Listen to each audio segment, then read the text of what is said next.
Allah Subhanahu wa taala. Dengan keizinan Allah dapat sama-sama kita bertemu dan bersua lagi pada malam ini, dan sama-sama kita mengharapkan semoga pertemuan kita pada malam ini Allah Subhanahu wa taala penuhkan dengan keberkatan, keredaan, rahmat, dan lebih-lebih lagi kita mengharapkan pengampunan daripada Allah Subhanahu wa taala. Yang keduanya, tuan-tuan, saya mengajak terutama diri saya sendiri dan pada tuan-tuan semua untuk sama-sama kita memperbanyakkan doa, memohon pada Allah SWT supaya Allah SWT sampaikan, ketemukan kita dengan Ramadan. Ramadan tidak sampai 10 hari lagi. Tak sampai 10 hari, tuan-tuan. Minta doa supaya Allah Ta'ala ketemukan kita dengan Ramadan, bukan hanya sebagai satu pertemuan, tetapi kita mohon supaya pertemuan itu benar-benar membawa kepada kebaikan besar ke atas diri kita, lebih-lebih lagi matlamat dan tujuan di sebalik daripada kebaikan-kebaikan yang disediakan oleh Allah Subhanahu wa taala sebalik Ramadan, la'allakum tattaqun, supaya kamu menjadi orang-orang yang bertakwa. Madrasatut tarbiyah zahir batin, pemikiran, hati, niat dan sebagainya. Di situ Allah Ta'ala tarbiyah dan didik kita selain daripada bulan-bulan yang lain. Jadi kita mengharapkan semoga kita dapat bertemu dengan Ramadan dan Allah Ta'ala masukkan kita di antara golongan mereka-mereka yang betul-betul mendapat apa yang diingini ataupun tujuan dan matlamat di sebalik daripada apa yang Allah Ta'ala kendaki pada ke atas Ramadan, insya-Allah. Dan insya-Allah, tuan-tuan, kita akan sambung lagi pengajian kitab Riyadhus Salihin. Kitab ni kitab hadis Nabi sallallahu alaihi wasallam. Dan himpunan hadis ni telah dibuat oleh Imam Nawawi rahimahullahu taala. Masih lagi perbincangan kita berkisar pada bab yang pertama. Dan insya-Allah hari ini kita masuk hadis yang terakhir, iaitu hadis yang ke-13 yang membicarakan mengenai ikhlas dan niat. Ikhlas dan niat. Hadis yang ke-13, hadis yang terakhir pada bab yang pertama. Bismillahirrahmanirrahim. Wa an Abi Abdurrahman Abdullah bin Umar bin Khattab radhiyallahu anhuma qala sami'tu Rasulullah sallallahu alaihi wa alihi wa sahbihi wasallam yaqul intalaqa thalathatu nafarin mimman kana qablakum hatta awahumul mabitu ila gharin fadakhaluhu fanhadarat sakhratun minal jabali fasaddat alaihimul ghar faqalu innahu la yunjikum min hadhihi sakhrati illa an tad'u Allah بصالح أعمالكم. قال رجل منهم اللهم كان لي أبوان شيخان كبيران وكنت لا أغبق قبلهما أهلا ولا مالا فأنايا بطلب الشجر يوما فلم أرح عليهما حتى ناما فحلبت لهما غبوقهما فوجدتهما نائمين فكرهت أن أوقظهما وأن أغبق قبلهما أهلا أو مالا فلبثت والقده على يدي أنتظر استيقاظهما حتى برق الفجر والصبية يتضاغون عند قدمي فاستيقظا فشربا غبوقهما. اللهم إن كنت فعلت ذلك ابتغاء وجهك ففرج عنا ما نحن فيه من هذه الصخرة. فانفرجت شيئا لا يستطيعون الخروج منه. قال الآخر اللهم إنه كانت لي ابنة عمي kanat ahabban nas ilayya wa fi riwayatin kuntu uhibbuha ka ashaddi ma yuhibbu ar-rijalu an-nisaa fa aradtuha ala nafsiha fanta'anat minni hatta alamnat biha sanatun min as-sinina faja'atni fa'ataituha 20 wa 100 dinarin ala an tukhalliya baini wa baina nafsiha fafa'alat hatta idza qadartu 'alayha wa fi riwayatin falamma qa'adtu baina rijalaiha qalat ittaqillah wa la tafutta al-khatama illa bihaqqihi fansaraftu anha wa hiya ahabbu an-nas ilayya wa taraktu adh-dhahaba alladhi a'taytuha Allahumma in kuntu fa'altu dhalika ibtigha'a wajhika fafruj 'anna ma nahnu fihi fanfarajat as-sakhrah ghayra annahum la yastati'una al-khuruj minha wa qala ath-thalithu Allahumma sta'jartu ujara'a wa a'taituhum ajrahum ghayra rajulin wahidin taraka alladhi lahu wa dhahaba fathammartu ajrahu hatta kathurat minhu al-amwal faja'ani ba'da hin faqala ya 'abdallah addi ilayya ajri faqultu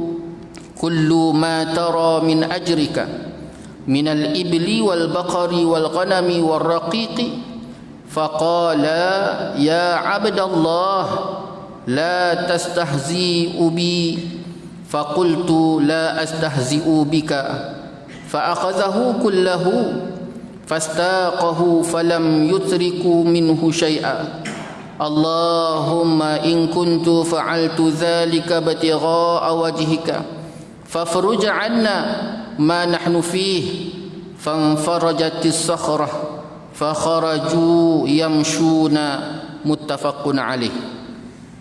Hadis yang ke-13 ni tuan-tuan daripada Abu Abdurrahman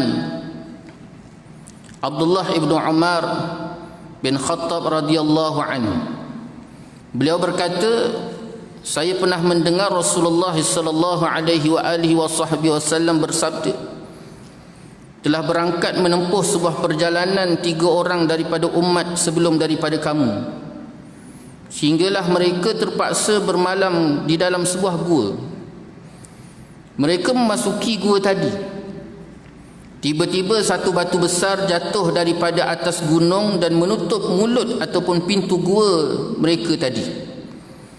Lalu mereka berkata, sesungguhnya tidak akan dapat menyelamatkan kamu daripada batu besar ini melainkan kalian mesti berdoa kepada Allah Subhanahu wa taala dengan amal-amalan soleh kamu. Lalu seorang daripada mereka pun berdoa kepada Allah Subhanahu wa taala, Ya Allah, Ya Allah, saya memiliki ibu bapa yang sudah lanjut usia.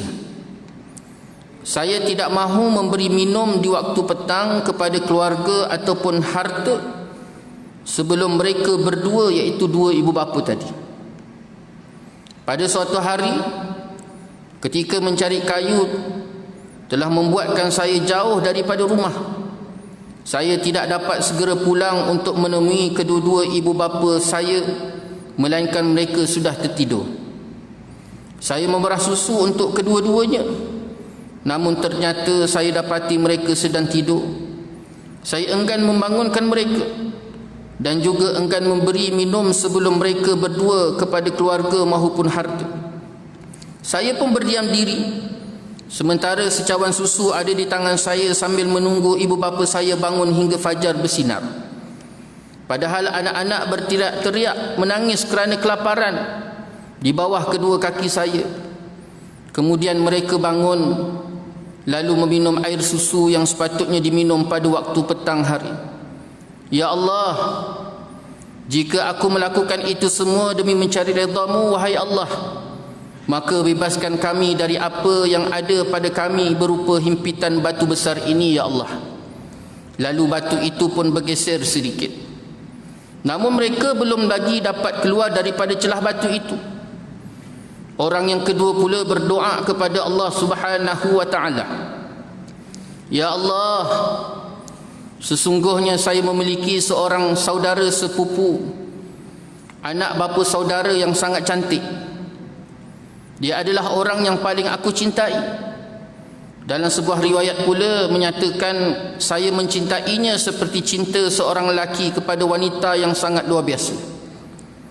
Maka saya menginginkan apa yang ada pada dirinya. Namun ternyata dia menolak. Hinggalah ketika dihimpit kesusahan, dia datang kepada saya. Saya pun memberinya 120 wang dinar dengan syarat dia mahu menyerahkan dirinya untukku, dan dia pun terpaksa bersetuju dengan syarat itu. Hingga tatkala saya telah menguasainya. Dalam satu riwayat pula menyatakan tatkala saya duduk di antara dua celah kakinya, dia berkata, takutlah kamu kepada Allah, janganlah kamu merobek cincin-cincin kecuali dengan haknya. Maka saya pergi meninggalkannya, padahal dia adalah manusia yang paling aku cintai, dan saya pun memberikan emas yang telah saya berikan kepadanya.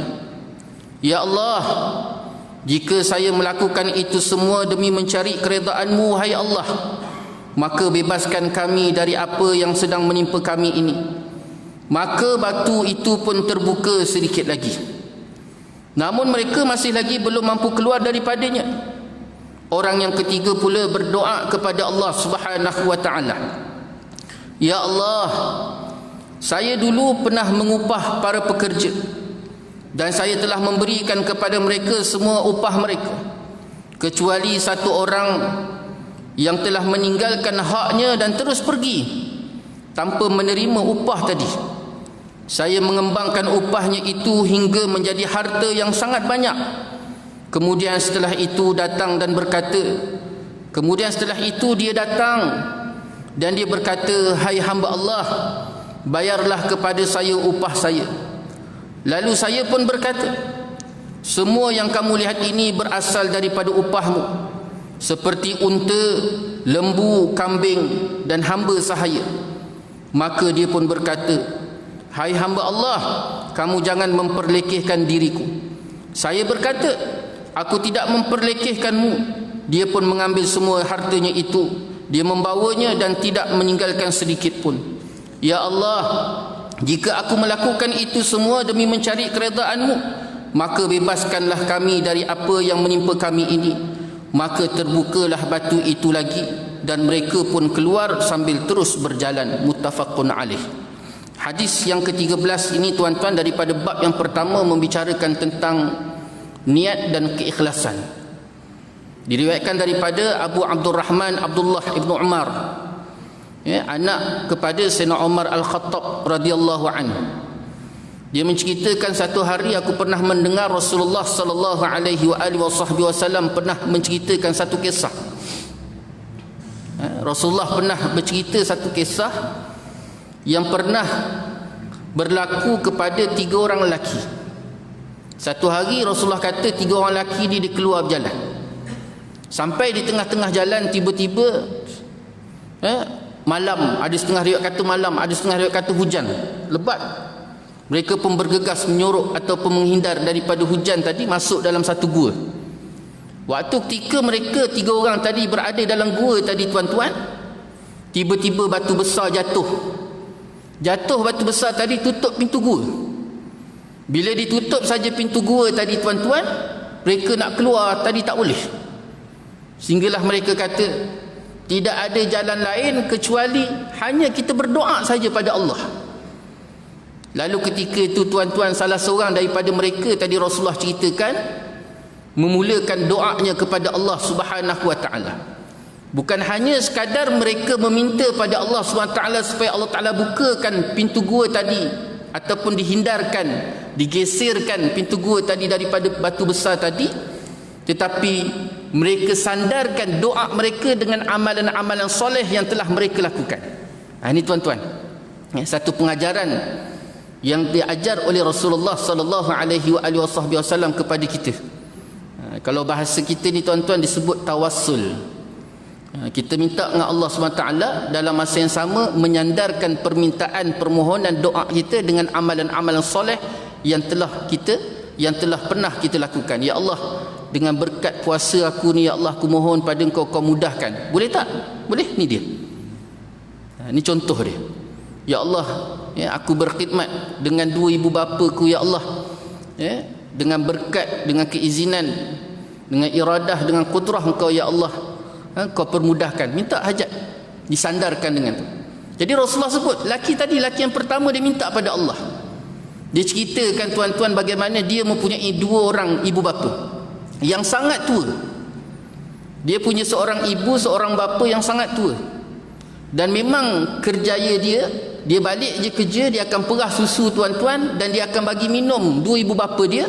Kemudian setelah daripada tu barulah diberi minum kepada isteri dan anak-anak dia. Ini satu kebaikan yang diberi. Anak isteri dia tak akan minum susu tadi kecuali setelah diminum oleh dua ibu bapa dia. Cuba bayangkan tuan-tuan, hebat ni. Itu rutin dia. Dia balik saja petang tuan-tuan, lepas dia kerja dia balik petang, dia perah susu, lalu dia beri minum susu tadi tuan-tuan dua ibu bapa dia. Setelah tu barulah dia beri minum susu tadi pada isteri dan anak-anak dia. Sehinggalah nak jadi cerita, dia ceritakan, wahai Allah, satu hari aku bekerja terlalu jauh, sehingga kan lewat balik aku balik lewat. Aku balik sampai ke rumah, aku perah susu, tiba-tiba aku dapati dua ibu bapa aku tadi dah tidur. Dia dah tidur dah. Sedangkan ketika tu anakku dalam keadaan merengek menangis, minta supaya susu tadi diberikan padanya. Tidak aku berikan kecuali aku duduk menghabiskan masa sehingga kan bangkit bangun dua ibu bapa aku tadi. Sampaikan riwayat menceritakan tuan-tuan, besoknya baru bangun. Besoknya ibu bapa dia tadi baru bangun. Laki tadi tunggu anak menangis kelaparan. Tapi dia tunggu kerana susu tu macam mana pun mesti mak ayah dia minum dulu. Sampailah keesokan harinya tuan-tuan, dua ibu bapa dia tadi bangun, diberikan minum susu tadi pada dua ibu bapanya terlebih dahulu. Selebihnya itu barulah diberikan susu pada anak-anak dia tadi. Lalu laki tadi berdoa, wahai Allah, jika perbuatanku ini ya Allah memang benar-benar mencari keredaanmu dan kau reda ke atasku ya Allah, aku mohon padamu wahai Allah, kau bukakanlah pintu gua ni. Lalu ketika itu tuan-tuan, dengan izin Allah Subhanahu wa taala, batu besar yang menutup pintu gua tadi tuan-tuan tergeser sedikit. Geser sedikit. Lalu mereka pun cuba nak keluar, tak boleh keluar lagi. Cuba nak keluar tak boleh. Lalu orang kedua pula tuan-tuan, dia berdoa pada Allah Subhanahu wa taala. Wahai Allah, dia kata, aku mohon padamu wahai Allah, pernah terjadi satu ketika dahulu, aku suka kepada salah seorang daripada keluargaku, sepupu dia tuan-tuan. Dia menyebutkan bahawa sepupu dia suka pada sepupu dia, sepupu perempuan dia. Sehingga kan diperincikan tuan-tuan, sukanya itu seperti seorang lelaki mencintai seorang perempuan, suka sangat. Kalau bahasa kita ni galak sangat tuan-tuan, bukan main-main punya suka. Sehinggalah satu hari dia kata, perempuan tadi datang nak minta bantuan dengan duit 120 dinar. Lalu ketika tu dia kata, aku mengambil kesempatan, kalau engkau memerlukan bantuan aku 120 dinar ni, aku boleh bagikan pada engkau, tetapi dengan syarat engkau mesti bersama dengan aku. Kau mesti bersama dengan aku. Lalu perempuan tadi tuan-tuan, wanita sepupu perempuan dia tadi tak ada pilihan tuan-tuan, kerana dalam keadaan terdesak, susah. Ada riwayat menceritakan suami dia dalam keadaan sakit dan diperlukan duit untuk membeli ubat untuk mengubati suami dia tadi. Jadi dah tak ada jalan lain, akhirnya dia menyerah diri pada sepupu lelaki dia tadi. Dia serah diri. Jadi waktu perempuan tadi dah ada dekat atas katil, atas ranjang, lelaki tadi pun menceritakan, riwayat menceritakan lelaki tadi betul-betul berada di antara dua peha perempuan tadi. Lalu ketika itu perempuan tu berkata apa tuan-tuan? Ittaqillah, bertakwalah kamu kepada Allah. 3 kali diulang tuan-tuan. Ittaqillah, bertakwalah kamu kepada Allah. Bertakwalah kamu kepada Allah. Lelaki tadi menggigil dengan dengar perkataan takwa tadi, perkataan yang dilafazkan oleh perempuan tadi, sehinggakan dia menghindar. Dia pergi lalu mengambil 120 dinar dan terus diberikan kepada wanita tadi. Lalu lelaki tadi berdoa, wahai Allah, jika katakanlah perbuatanku ini engkau redha dan betul-betul untuk mencari redamu, wahai Allah, kau bukakanlah pintu gua ini, hindar dan geserkanlah batu yang telah menutup pintu gua ini. Lalu ketika itu tuan-tuan, dengan izin Allah Subhanahu wa taala, Allah Subhanahu wa taala pun menggeser sedikit, pintu batu yang menutup pintu gua tadi. Lalu mereka pun cuba nak keluar tuan-tuan, tak boleh lagi keluar. Masih lagi tak boleh keluar. Lalu ketika itu Rasulullah cerita lagi apa yang berlaku pula pada orang yang ketiga. Orang yang ketiga pula berdoa, wahai Allah, aku mohon padamu wahai Allah, satu ketika dahulu aku ada ribuan puluhan pekerja, ku beri upah setiap pekerja-pekerjaku tadi, sehinggalah salah seorang daripada pekerjaku belum sempat dia menerima upah, dia berlalu pergi. Belum sempat dia terima upah daripada aku, dia berlalu pergi. Lalu dengan upahnya tadi aku jadikan modal. Dengan modal tadi membiaklah unta, kambing, sampaikan ada hamba hasil daripada upah tadi aku jadikan modal. Lalu ketika itu sehinggalah satu hari pekerjaku tadi kembali. Dia datang balik, dia minta upah dia. Dan ketika itu aku bagi tahu dia, dengan hasil upah kau aku jadikan modal, dan kini yang kau lihat unta, kambing, kibas dan juga hamba tersebut semuanya berpunca daripada upah kau dan kau boleh ambil. Lalu pekerja dia tadi tuan-tuan, dia ambil semua sekali, berlalu pergi semua sekali dia ambil. Lalu aku berdoa pada Allah, wahai Allah, jika perbuatanku ini kau redai dan benar-benar mencari redamu, wahai Allah, aku mohon padamu supaya kau bukakanlah pintu gua ni, geserkanlah batu yang menutup pintu gua ni. Lalu ketika itu dengan izin Allah, dengan iradah Allah Subhanahu wa taala, bergeserlah batu tadi tuan-tuan, dan akhirnya lelaki tadi ketiga-tiganya boleh keluar dan mereka pun berlalu pergi. Hadis ni hadis muttafaqun alaih. Maksud muttafaqun alaih ni sahih pada Imam Bukhari dan juga sahih pada Imam Muslim. Ini satu pengajaran bagaimana tuan-tuan amal ibadah yang kita laksanakan kepada Allah Subhanahu wa taala yang memberikan penekanan besar tentang keikhlasan. Apa maksud ikhlas? Betul-betul kerana Allah, bukan kerana orang lain. Macam mana kita berikan khidmat, kebaikan, amalan soleh, perkara yang baik kepada dua ibu bapa kita, begitu juga kita berikan kepada pekerja kita, begitu juga apa sekalipun, sampaikan tahap kita menghindar diri kita daripada melakukan maksiat pun tuan-tuan, dalam keadaan betul-betul kita kembali kepada Allah Subhanahu wa taala.